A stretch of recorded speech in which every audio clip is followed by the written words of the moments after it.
Welcome everyone modern history চ্যাপ্টারে আজকে আমরা করব ইন্ডিয়া 1857 রিভোল্ট ভাগ 2। তো 1857 রিভোল্টের প্রথম পার্ট আমরা কালকেই করে নিয়েছিলাম। আজকে আমরা দ্বিতীয় পার্ট যেটা বাকি আছে ওটা দেখে নেবো একবার। তো আপনি যদি পার্ট 1 এর ডিটেলসে দেখতে চান তাহলে পার্ট 1 এর ভিডিওটা দেখবেন। আর আমরা এখানে একবার ব্যাকগ্রাউন্ডটা ডিসকাস করে নেবো যে 1857 রিভোল্ট কেন হয়েছিল আর এদের কি কি ইভেন্টের কারণে মেনলি 1857 রিভোল্ট হয়েছিল। তো আপনারা যেমন জানেন ব্রিটিশরা এসেছিল ইন্ডিয়াতে খালি মাত্র ট্রেড করার জন্য, কিন্তু ব্রিটিশদের ইচ্ছা শুধুমাত্র ট্রেড করা কখনোই ছিল না, আর তারা সবসময় ইন্ডিয়ার উপরে রুল করতে চাইতো। তো আস্তে আস্তে যা ইন্ডিয়ান রাজারা ছিলেন তারা এটা বুঝতে লাগলেন ইন্ডিয়ান ও ব্রিটিশদের মধ্যে অনেকগুলো যুদ্ধ হয়। ইন্ডিয়ান আর ব্রিটিশদের মধ্যে যে যুদ্ধ হয় তার মধ্যে বেশিরভাগ তারা চালাকি দিয়ে জিতেছিল, আর কিছু কিছু যুদ্ধ তারা নিজের বল দিয়ে জিতেছিল ইন্ডিয়ানসের বিরুদ্ধে। ইন্ডিয়ানসদের তাই জন্য ওনারা সহায়তা পেয়েছিল, আর বেশিরভাগ ইন্ডিয়াতে ব্রিটিশদের কন্ট্রোল হয়ে গেছিলো। তখন ব্রিটিশরা বিভিন্ন ল বানাতে লাগলো যে নিয়ম দিয়ে ইন্ডিয়ানসের উপরে অত্যাচার করা যায়। এই অত্যাচার নিজের চরম সীমাতে পৌঁছে গেল যখন ব্রিটিশ আর্মি এনফিল্ড রাইফেল নিয়ে এলো ইন্ডিয়াতে। এনফিল্ড রাইফেলে এই খবরটা ছড়িয়ে গেল যে বুলেটের কভারিংটা আছে সেটা গরু আর শুয়োরের চামড়া দিয়ে বানানো হয়েছে, আর সেটা দাঁত দিয়ে ছিঁড়ে প্রথমে আলাদা করতে তারপরে সেই গুলিটা ইউজ করা যেতে পারে। তাই জন্য সিপয়েসরা এই বন্দুকটা ইউজ করতে মানা করে দিয়েছিল। এটার কারণে অনেকগুলো রিভোল্ট হয় ইন্ডিয়ান আর্মি ক্যাম্পগুলোতে। এটা নিজের চরমে পৌঁছে যায় যখন মঙ্গল পান্ডে, যে 34th ইনফেন্ট্রি ক্যাভেলরি পার্ট ছিলেন, উনি নিজের সিনিয়রদের উপরে গুলি চালিয়ে দেন। গুলি চালানোর পর ব্রিটিশ আর্মি তাকে ধরে নেয় ও পরে ফাঁসি দেওয়া হয় তাকে। যখন মঙ্গল পান্ডেকে ফাঁসি দেওয়া হয় তখন আরও ইন্ডিয়ান আর্মিতে রিভোল্ট বেড়ে যায়, আর 10th মে 1857 মেডাট ক্যাম্পে ব্রিটিশের বিরুদ্ধে ইন্ডিয়ানসরা সবাই মিলে লড়াই করতে লাগে।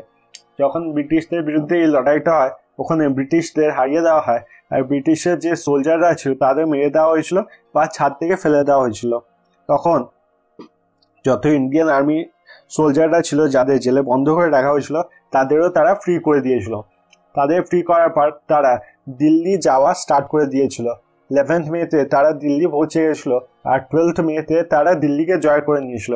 দিল্লি জয় করার পর তারা নিজেদের লিডার বাহাদুর শাহ টুকে চুজ করেছিল, কিন্তু বাহাদুর শাহ টু লড়াই করতে যায়নি কারণ সে ব্রিটিশদের থেকে পেনশন পেত আর সেটাতেই ও আনন্দে ছিল, আর ও এই লড়াইতে পার্টিসিপেট করতে চায়নি।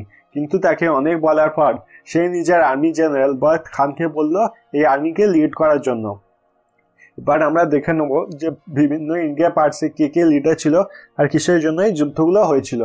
তো প্রথমে আসছে দিল্লির যদি লিডার বলা হয় বাহাদুর শাহ টু আর ওনার আর্মি জেনারেল বরত খান। বাহাদুর শাহ টুকে আমরা দেখব লড়াইয়ের পর রাঙ্গুন পাঠিয়ে দেওয়া হয়েছিল, আর রাঙ্গুনে তার মৃত্যু হয়ে যায়। বরত খান লড়াইয়ে ব্যাটেল ফিল্ড ছেড়ে যায়নি, আর ওনার ওই ব্যাটেল ফিল্ডে শহীদ হয়েছিলেন। যদি ব্রিটিশের তরফ থেকে দেখা হয় তাহলে ব্রিটিশারদের ছিলেন জন নিকলসন আর উইলিয়াম হাডসন। বাহাদুর শাহ টুকে রঙ্গুন পাঠিয়ে দেওয়া হয়েছিল। এবার দেখব লখনৌয়ে লড়াই করছিলেন বেগম হজরত মহল, আর ব্রিটিশের জেনারেল ছিলেন কলিন ক্যাম্পবেল। যখন এই লড়াইটা বেগম হজরত মহল হারতে লেগেছিলেন তখন তিনি নেপালে চলে যান। এবার দেখব কানপুরে পড়ার আগে আমরা ডক্ট্রাইন অফ ল্যাপসটা একবার বুঝে নিই। According to doctrine of lapse ব্রিটিশাররা এই নিয়মটা বানিয়েছিল যাতে ইন্ডিয়ার বেশিরভাগ জায়গার উপরে ব্রিটিশের কন্ট্রোল হতে পারে। তাই জন্য ব্রিটিশরা বলেছিল যে কোনো রাজা যদি তার নিজের ছেলে না থাকে তাহলে সেই জায়গাটা চলে যাবে ব্রিটিশদের কাছে। রাজা নিজের মেয়েকে বা অ্যাডপ্টেড সনকে সেই রাজ্যটা দিতে পারে না, আর দিলে ব্রিটিশরা তাদের বিরুদ্ধে অ্যাটাক করবে আর তাদের সঙ্গে লড়াই হবে। এটাই ছিল ডক্ট্রাইন অফ ল্যাপস। এই ডক্ট্রাইন অফ ল্যাপসের বিরুদ্ধে দাঁড়িয়েছিলেন ইন্ডিয়াতে নানা সাহেব, যিনি ছিলেন adopted son of Bajirao two. Bajirao two মারা যাওয়ার পর বলা হয়েছিল কি নানা সাহেবকে ওইখানকার পেশোয়া হতে দেওয়া যাবে না। তাই জন্যই নানা সাহেব, যার আসল নাম ছিল ঢন্ডুপন্ত, তিনি ব্রিটিশদের বিরুদ্ধে লড়াই করেছিলেন, আর ব্রিটিশদের লিড করেছিলেন আপনার কলিন ক্যাম্পবেল।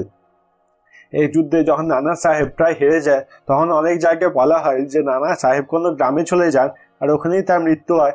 আবার অনেক বইয়ে এটাও লেখা আছে যে নানা সাহেব নেপাল চলে যান আর নেপালে একটা বাঘ তার উপরে আক্রমণ করে আর ওখানেই তার মৃত্যু হয়। তারপর পড়বো গোয়ালিয়র নিয়ে। গোয়ালিয়রের তাতিয়া টোপ যে নানা সাহেব আর্মির জেনারেল ছিলেন তাকে নানা সাহেব বলেছিলেন যে আরো রিক্রুটমেন্ট আরো আর্মি মেন নিয়ে আসতে।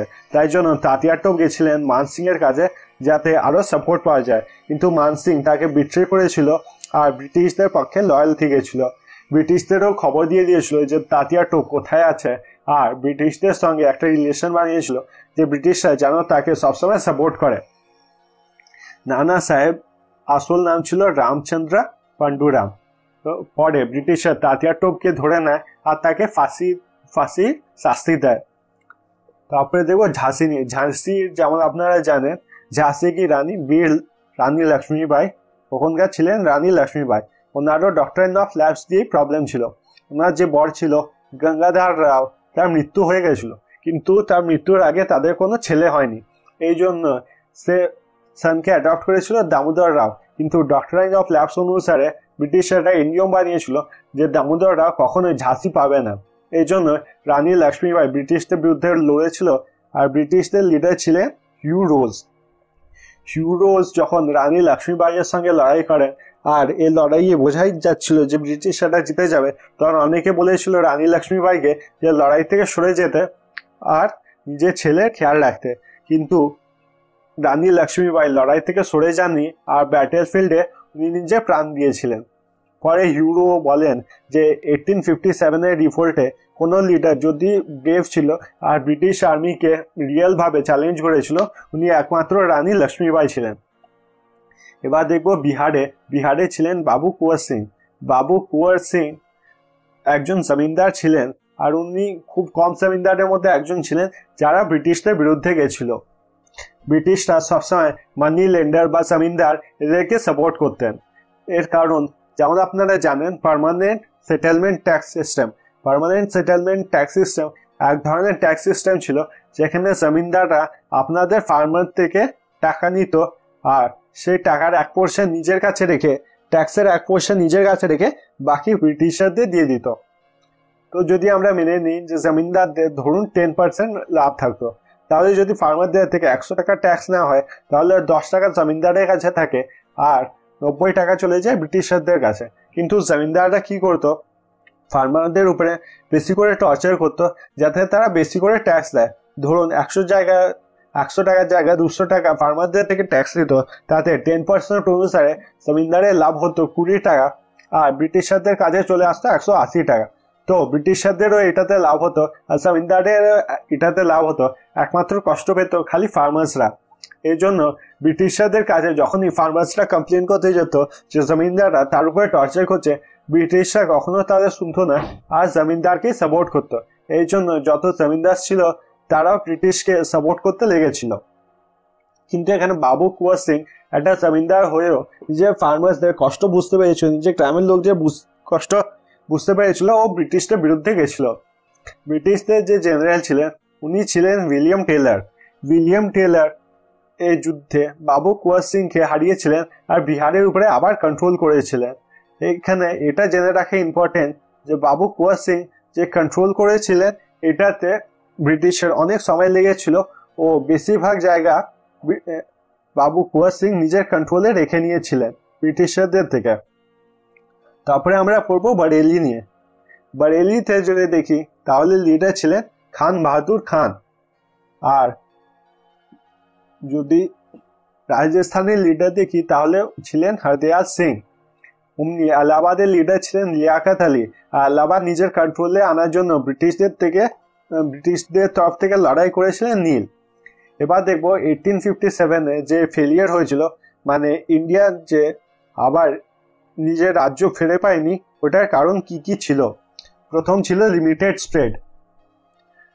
ইন্ডিয়ার যে লড়াই হয়েছে ওইটা আপনি দেখতে পাবেন বেশিরভাগ নর্দার্ন ইন্ডিয়াতেই হয়েছে আর সাউথ ইন্ডিয়ার থেকে কোনো পার্টিসিপেশন আসেনি। এই জন্য বলা হচ্ছে এখানে limited spread, no capable leader. যে লিডাররা ছিল বেশিরভাগ আপনার ব্রিটিশারদের সঙ্গে লড়াই করতে যায়নি। যেমন আপনি দেখবেন বাহাদুর শাহ টু ব্রিটিশারদের থেকে লড়াই করতে যায়নি আর নিজের পেনশনে খুশি ছিল। তাই জন্যই এখানে বলা হয়েছে নো ক্যাপেবল লিডার্স। যদি ব্রিটিশারদের কথা মানা হয় তাহলে ব্রিটিশাররা বলেছিল যে রানী লক্ষ্মীবাই ছাড়া ব্রিটিশ এম্পায়ারকে কেউ রিয়েল চ্যালেঞ্জ করেনি আর তাদের রিভোল্টকে দাবিয়ে দেওয়া খুবই সহজ ছিল। তারপরে পড়বো লিমিটেড রিসোর্সেস। ইন্ডিয়ান্স যেমন তালোয়ার আর ঢাল নিয়ে লড়াই করছিল, অন্যদিকে ব্রিটিশারদের কাছে বন্দুক ছিল আর সব মডার্ন ওয়েপেনারি ছিল ইন্ডিয়াদের রিভোল্টটাকে থামাতে। Less Indian revolt. যদি লেস ইন্ডিয়ান সাপোর্টের কথা বলা হয় তাহলে এখানে দুই ধরনের লোক আছে যারা সাপোর্ট করেনি। এক তো হচ্ছে বিট্রেয়ার যেমন মান সিং, জমিনদার, মানি লেন্ডার্স, এমনি অনেকজন আছে যারা ব্রিটিশারদের সাপোর্ট করেছিল। আর দ্বিতীয় হচ্ছে হাইলি এডুকেটেড পিপলদের এটা মনে হতো যে ব্রিটিশরা ইন্ডিয়াতে এসেছে শুধুমাত্র ইন্ডিয়ার ভালো করতে। ইন্ডিয়াতে এসে যে ইন্ডিয়াতে রেলওয়ে বানিয়েছে, টেলিগ্রাফ লাইন বানিয়েছে, এগুলোতে ইন্ডিয়ার ভালো হয়েছে, কিন্তু এটা একদমই ভুল ছিল। ওরা শুধুমাত্র এটা বানিয়েছিল যাতে ইন্ডিয়ার যত কাঁচামাল আছে ওগুলো ইন্ডিয়ার বিভিন্ন পোর্টে নিয়ে যাওয়া যায়, আর সেই সি পোর্ট থেকে যেন ইংল্যান্ডে নিয়ে যাওয়া হয় ইন্ডাস্ট্রিয়াল রেভলিউশন করার জন্য। ওটা কখনোই রেলওয়ে বানায়নি বা টেলিগ্রাফ লাইন্স বানায়নি ইন্ডিয়া ভালো করার জন্য। আর যদি 1857-এর রিভোল্টও দেখা হয় তাহলে আপনারা দেখবেন যে প্রথম দিকে ইন্ডিয়ানসরা জিতেছিল, তো তারপরের দিকে ইন্ডিয়ানসরা হারতে লেগেছিল। এটা অনেক বড় কারণ ছিল রেলওয়ে আর টেলিগ্রাফ লাইন, কারণ রেলওয়ে দিয়ে খুব জলদি আপনার আর্মি এক জায়গা থেকে অন্য জায়গায় নিয়ে যেতে পারতো, আর টেলিগ্রাফ লাইন্স দিয়ে খবর খুব জলদি স্প্রেড হয়ে যেত। আর দ্বিতীয় ছিল ওমেন এম্পাওয়ারমেন্ট। ইন্ডিয়াতে ওমেনের উপরে অনেক অত্যাচার করা হয়েছিল, কিন্তু ইংলিশরা এসে ওমেন এম্পাওয়ারমেন্টের জন্য সাতি রেগুলেশন করেছিল, উইডো রিম্যারেজ করেছিল। কিন্তু ব্রিটিশাররা কখনোই চায়নি সাতি রেগুলেশন বা উইডো রিম্যারেজ এই জন্য করাতে যে ইন্ডিয়ানসের ভালো হোক। ওরা ইন্ডিয়ানসের উপরে, কালচারের উপরে একটা নিজের কন্ট্রোল দেখানোর জন্য এসব করেছিল। আর এগুলো থামানোর মেইন কারণ ছিল তারা নিজেদের ডমিনেশন করার জন্য। যদি সোশ্যাল ইফেলের কথা বলা হয় তাহলে হিন্দু আর মুসলিমের মধ্যে যে ডিফারেন্সটা ক্রিয়েট হয়েছিল সেটা মেইনলি আপনার ব্রিটিশাররাই করেছিল। ব্রিটিশাররাই ইভলভ করেছিল এই ডিভাইড অ্যান্ড রুলের পলিসি। রেজাল্ট 1857 রিভোল্টের পরে কি চেঞ্জ হয়েছিল ইন্ডিয়াতে। প্রথম, এই লড়াইটা শেষ হয়ে গেছিল 1 নভেম্বর 1858-এ, আর ইন্ডিয়া ইস্ট ইন্ডিয়া কোম্পানির থেকে ব্রিটিশের আন্ডারে চলে গেছিল। এখানে বোঝা জিনিস যে ইস্ট ইন্ডিয়া কোম্পানি শুধুমাত্র একটা কোম্পানি ছিল বা ইন্ডাস্ট্রি বলতে পারেন ছিল, আর ব্রিটিশ যেটা ছিল ওটা পুরো একটা কান্ট্রি ছিল। কিন্তু এর মানে এটা একদমই নয় যে ব্রিটিশরা ইন্ডিয়ার উপরে টর্চার করা থামিয়ে দিয়েছিল আর তারা ইন্ডিয়ানসের ভালো চাইতো। ওরা বিভিন্ন ল বার করেছিল যাতে ইন্ডিয়ানসের উপরে টর্চার করা যায় আর নিজেদের ঠিক দেখানো যায়। Doctrine of lapse ended. Doctrine of ল্যাপসের কারণে অনেক জায়গায় অনেক লড়াই স্টার্ট হয়েছিল, আর এই ডক্ট্রাইন অফ ল্যাপস শেষ করে দেওয়া হয়েছিল যাতে আর কোনো স্ট্রাগল না হয়। Inclusion in the army. আগে আর্মিতে রেশিও ছিল 5:1-এর। 5 ছিল ইন্ডিয়ান আর্মি আর 1-এর রেশিও ছিল ব্রিটিশার্সদের। কিন্তু এই 1857 ডিফল্টের পর রেশিও করা দেওয়া হলো 2:1, যেখানে 2 রেশিও হলো ইন্ডিয়ানসের আর 1 রেশিও করে দেওয়া হয়েছিল ব্রিটিশদের। যত ইন্ডিয়ানসদের জায়গা আছে যেমন আওয়াধ, মিরাট, তারপরে ব্যারাকপুর, যেখান থেকে রিভোল্ট হয়েছিল ওখান থেকে কম আর্মি নেওয়া হলো, আর যেখান থেকে রিভোল্ট কম হয়েছিল বা হয়নি বা ব্রিটিশদের সাপোর্ট করা হয়েছিল ওখান থেকে বেশি আর্মির লোক নেওয়া হয়েছিল। Mughal rule ended. বাহাদুর শাহ টুকে যখন রাঙ্গুন পাঠিয়ে দেওয়া হয়েছিল ওই জায়গাটায় মুঘল রুল শেষ হয়ে গেছিল। এবার যুদ্ধের কটা নাম দেখবো আমরা।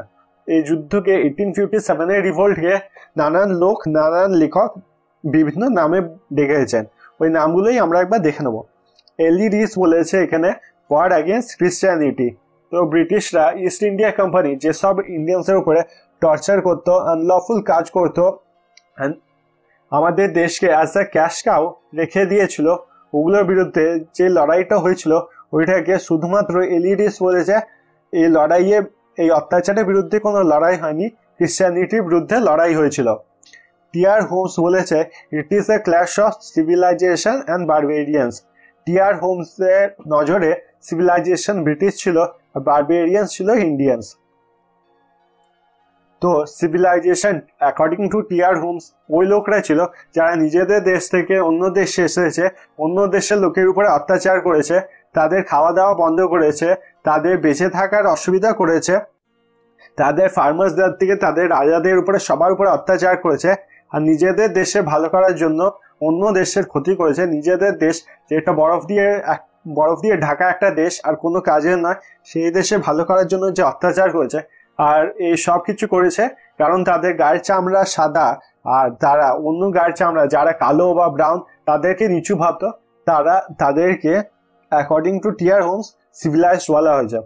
আর পৃথিবীর যে সবচেয়ে পুরনো সভ্যতা ছিল, যে সভ্যতা পৃথিবীর সব লোক যখন কুড়ে ঘরে থাকতো তখন ব্রিকের হাউস আর পাথরের ঘর বানানো শিখে গেছে, যে সভ্যতা তাকে টিয়ার হোমস বারবেরিয়ান্স বলেছে। তারপরে দেখবো জেমস আউটরাম কি বলেছে। জেমস আউটরাম বলেছে এখানে মুসলিম কনস্পিরেসি এই জন্য বলা হয়েছে যে ব্রিটিশ সবসময় চাইতো হিন্দু আর মুসলিমদের মধ্যে ডিফারেন্স আনতে। তো এই কথাটাও ওইটারই একটা এক্সাম্পল। মুসলিম কনস্পিরেসি এই জন্যই বলা হয়েছে কারণ জেমস আউটরাম দেখাতে চাইছে যে ব্রিটিশের আগে ছিল মুঘল রুল ইন্ডিয়াতে, মানে মুসলিমদের রুল ছিল, তাই জন্য যাতে মুসলিমদের রুল আবার ফেরত পাওয়া যায় তাই জন্য এখানে মুসলিম কনস্পিরেসি বলেছেন। আর.সি. মজুমদার যে স্টেটমেন্টটা দিয়েছে ওইটা আপনার ডেসক্রিপটিভ আনসারে খুব আসে আর অনেকবার 10 মার্কসের লম্বা আনসারও আসে এই স্টেটমেন্টে মেনলি 3টে পার্ট আছে, তো আমরা এক একটা পার্ট করে পড়বো। আর.সি. মজুমদার বলেছেন ব্রিটেন বিদ্রোহটি প্রথম ছিল না, এটি জাতীয় ছিল না এবং এটি স্বাধীনতা যুদ্ধও ছিল না। প্রথম পার্ট হচ্ছে বিদ্রোহটি প্রথম ছিল না। তো যদি ওটা দেখি তাহলে এই বিদ্রোহ হওয়ার আগে অনেক ট্রাইবেল আর ফার্মার রিভোল্টও হয়েছিল, তাই জন্যই বলা হয়েছিল ব্রিটিশদের বিরুদ্ধে এই বিদ্রোহটি প্রথম না, এটি জাতীয় ছিল না। যদি আপনারা দেখেইছেন যে নর্থ ইন্ডিয়া এটাতে এফেক্ট হয়েছিল, তো সাউথ ইন্ডিয়া এই 1857 রিভোল্টে পার্টিসিপেট করেনি, তো কোনোভাবেই এটা জাতীয় ছিল না আর এটা স্বাধীনতা যুদ্ধের জন্য ছিল না। তো আপনারা দেখতে পেরেছেন ডক্টরাইন অফ ল্যাপসের বিরুদ্ধে বা নিজেদের পাওয়ার ফেরত পাওয়ার জন্য এই লড়াইটা করা হয়েছিল, এটা কোনোভাবে ইন্ডিপেন্ডেন্সের জন্য এই লড়াইটা ছিল না। ব্রিটিশ সাভারকার বলেছেন এটা ইন্ডিয়াস ফার্স্ট ইন্ডিপেন্ডেন্স রিভোল্ট, এই রিভোল্টটা প্রথম ইন্ডিয়ার ইন্ডিপেন্ডেন্সের জন্য লড়া হয়েছিল। কনক্লুশনে আমরা দেখব এই লড়াই থেকে আমরা কি কি ইম্পর্টেন্ট পয়েন্ট পাই, যেমন হিন্দু মুসলিম ইউনিটি, হিন্দু আর মুসলিমের মধ্যে, হিন্দুদের মধ্যে যেমন রানী লক্ষ্মীবাই, তাতিয়া টোপ, নানা সাহেব এনারা লিডার ছিলেন, তেমনি মুসলিমে আমরা দেখব বখত খান, লিয়াকত আলী, খান বাহাদুর খান এনারা ছিলেন যারা ব্রিটিশদের বিরুদ্ধে লড়াই করেছিলেন। তো এই লড়াইতে হিন্দু আর মুসলিম ইউনিটি খুব ভালোভাবে দেখা গেছিল আর ব্রিটিশরা বুঝেছিল যদি কয়েকটা জায়গায় হিন্দু আর মুসলিম ইউনিটি এই করেছে তাহলে যদি পুরো ইন্ডিয়াতে হিন্দু আর মুসলিম একসঙ্গে মিলে যায় তাহলে ব্রিটিশরা থাকা খুব অসুবিধা হয়ে যাবে। আর ব্রিটিশ স্টার্ট করে যে policy of divide and rule, যেখানে ও হিন্দু আর মুসলিমকে আলাদা আলাদা করতে চায়। পুরো পৃথিবীর এটাই মনে হতো যে ব্রিটিশরা ইন্ডিয়াতে এসে ইন্ডিয়ার ভালো করেছে আর ইন্ডিয়ানসরা সবসময় চায় যে ব্রিটিশরা ইন্ডিয়াতে থাকুক আর ইন্ডিয়ার ডেভেলপমেন্ট হোক। কিন্তু এই 1857 রিভোল্টে পুরো পৃথিবীতে ক্লিয়ার হয়ে গেল যে ব্রিটিশরা ইন্ডিয়ানসের উপরে কত অত্যাচার করতো, ইন্ডিয়ানসরা কখনোই চাইতো না যে ব্রিটিশ ইন্ডিয়াতে থাকুক। এরপর দেখবো ইট gave rise to the forthcoming event, এরপর যত স্বাধীনতার জন্য যুদ্ধ হয় বা স্বাধীনতার জন্য যত লড়াই হয় ওগুলো হয় তার জন্য ইন্সপায়ার করে 1857 যত রাজা রানী, যত সিপাহস, যতজন নিজে জীবন দিয়েছিলেন যাতে ভারতের স্বাধীনতার জন্য, এটাই আমাদের ইন্সপায়ার করেছিল লড়াইয়ের জন্য। একটা ফেমাস কথা আছে অ্যান আইডিয়া নেভার ডাইজ, এর মানে একটা আইডিয়া যেটা ডেভেলপ করা হয় সেটা কখনোই মারা যায় না আর কখনোই শেষ হয় না।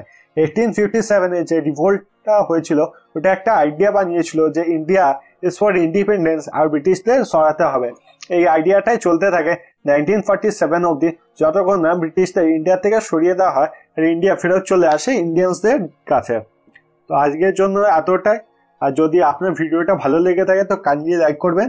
যারা আমার চ্যানেলটাকে সাবস্ক্রাইব করেছে তাদেরকে থ্যাংক ইউ সো মাচ, আর যারা সাবস্ক্রাইব করেনি তারা কাইন্ডলি আমার চ্যানেলটা সাবস্ক্রাইব করুন, এতে আমি অনেক সাপোর্ট পাই। যদি আপনি ইন্ডিয়ান রিভোল্ট 1857 রিভোল্ট পার্ট 1 দেখতে চান তাহলে এখানে ক্লিক করুন, আর 1857 রিভোল্ট ছাড়া আমরা ইন্ডিয়ান হিস্ট্রি যত চ্যাপ্টার্স করেছি ওগুলো দেখতে চান তাহলে এখানে ক্লিক করুন। থ্যাংক ইউ সো মাচ এই ভিডিওটা দেখার জন্য, আর দেখা হবে পরের ভিডিওতে।